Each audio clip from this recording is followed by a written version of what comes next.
Last week we left you in Lucerne, Switzerland, and this week we are jumping on a train to get up to Zurich so we could tour the Lindt Chocolate Factory and eat our body weight in chocolate. I'm in like a chocolate coma. We almost missed our train, but we made it back to Zurich to try out this outdoor food mart JR found. The next morning we jumped on another train and hoped that the rain wouldn't stop us from getting to Oktoberfest. Thank you.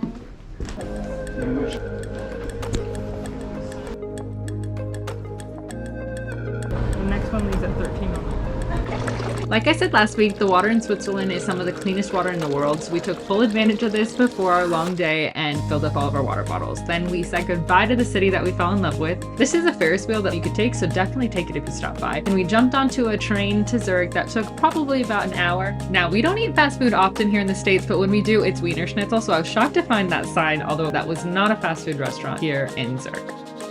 We checked in at our hotel and dropped off all of our bags so that we could go get lunch and then take the train up to the Lindt Chocolate Factory. But this is our view, and this is where the train station is. We were super close and strategically planned it that way.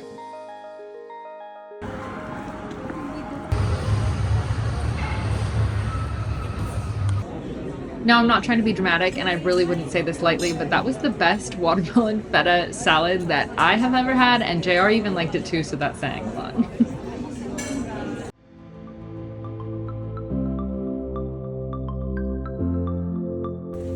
Jay, are you ready? Take note, because this is us thinking we were walking in the right place, but we absolutely were not. And don't even ask me how we missed this sign.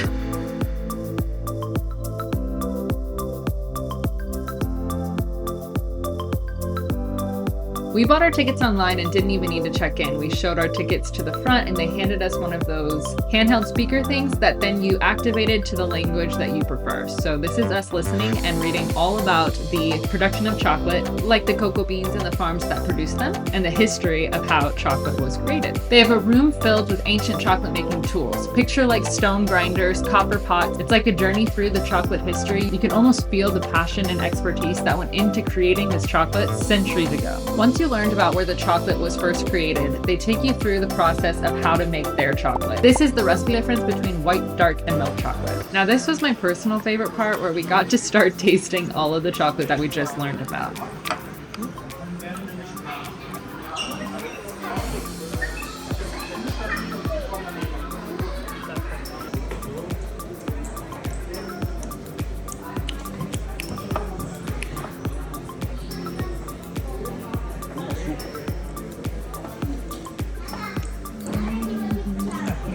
Wow. I'm more of a dark chocolate girl, but JR is definitely a fan of the milk chocolate.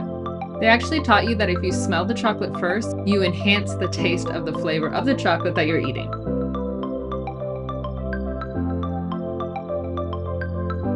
I'm a visual learner, so this map was really cool to me, but it actually showed you how much export was being created of just chocolate alone around the world. Then, not to brag, but we did get to take a picture inside of a Lindt chocolate. And on your way out, you got to take any chocolate you wanted out of all the ones we just learned about. So yes, you could take every single one, which we did do, and we were still eating chocolate at Oktoberfest days later. Okay, we gotta wait for Mom.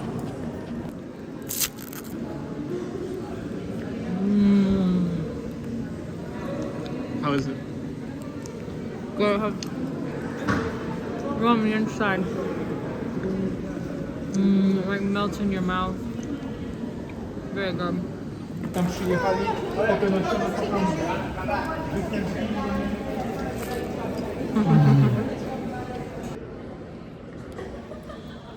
What do we learn?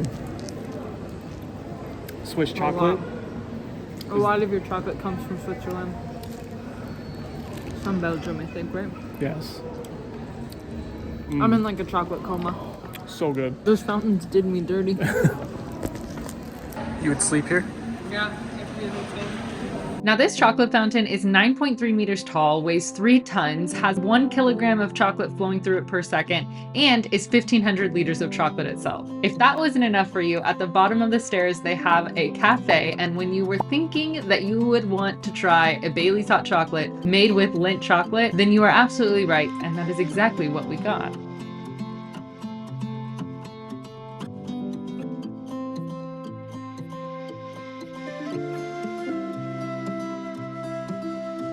What'd you get?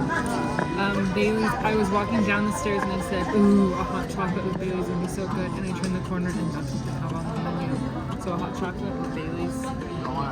Can you see it? You can get all the angles.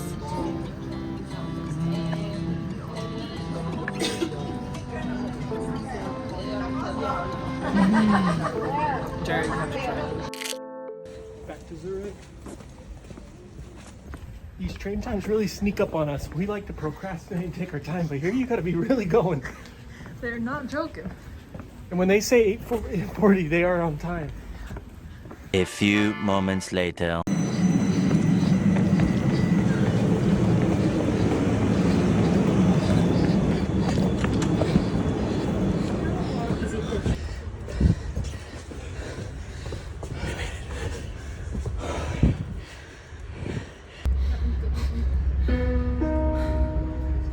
Wollishofen. Tired? So long to that Bailey's.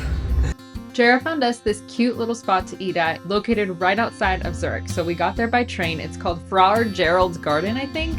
It's a dynamic urban oasis mixed with a bunch of tiny shops, art displays, community, bars, food, everything you could think of all in one spot. Apparently it's become the perfect meeting spot for all ages because it not only offers a wide variety of things to enjoy, it has games, but when the seasons change, it also transforms into a cozy winter garden. So whether you're coming in the summer or if you're coming in the cold, this place is the perfect spot to experience Zurich's unique and artsy charm. How do you open it?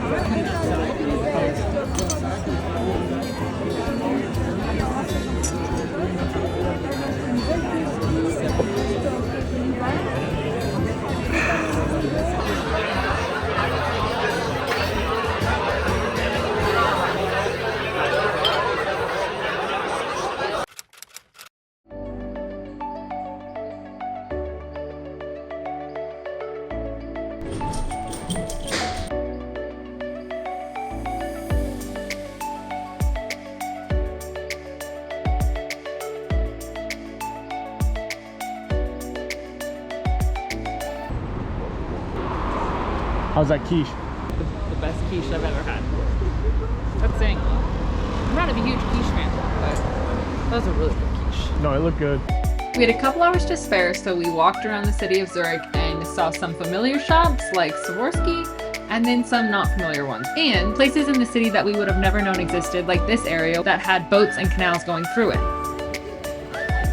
Look at that restaurant. Oh, up top. And people actually canoeing through the canals. This lady was not a paid actor. We were trying to find a bank to pull out some euros for our next leg of the trip to Germany for Oktoberfest, but we couldn't find anything, so we decided to push our luck, jump onto the train, hope that the rain wasn't going to delay it too much, which it totally cleared up, fell asleep for a little bit, and decided to get the euro in Germany.